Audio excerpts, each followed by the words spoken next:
There have been renewed calls for a ban on all AI tools that can produce sexual images of children and adults after X's AI tool Grok has been used to digitally undress people online. The platform has come under increased scrutiny from policymakers and regulators for how its AI chatbot Grok has been used to generate sexually explicit images of real people, including children. Taoiseach Micheál Martin said it is unacceptable, shocking and may be in breach of existing laws, while the Chief Executive of the National Centre for Reporting Illegal Content described it as an attack on human dignity. Some X users have asked the AI chatbot to produce nude images of real people, which could involve manipulating a photo to make it appear that a person is wearing only a bikini or underwear, or rearranging their body into a sexually suggestive position.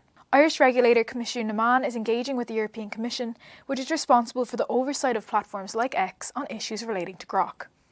A spokesperson for X told the Irish Independent that anyone using or promoting Grok to make illegal content will suffer the same consequences as if they upload illegal content. They said we take action against illegal content on X, including child sexual abuse material, by removing it, permanently suspending accounts and working with local governments and law enforcement as necessary, adding that further information on its policies and enforcement options were available on its help pages.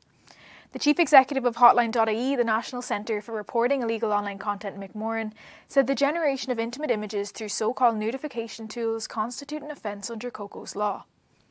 He urged anyone impacted to report the content to Hotline.ie and on Garda Síochána.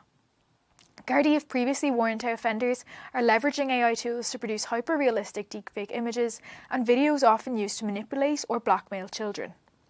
While a Garda spokesperson said it does not comment on named entities, they said Gardaí are acutely aware of the proliferation of AI-generated online material, including sexual extortion and the non-consensual sharing of intimate images.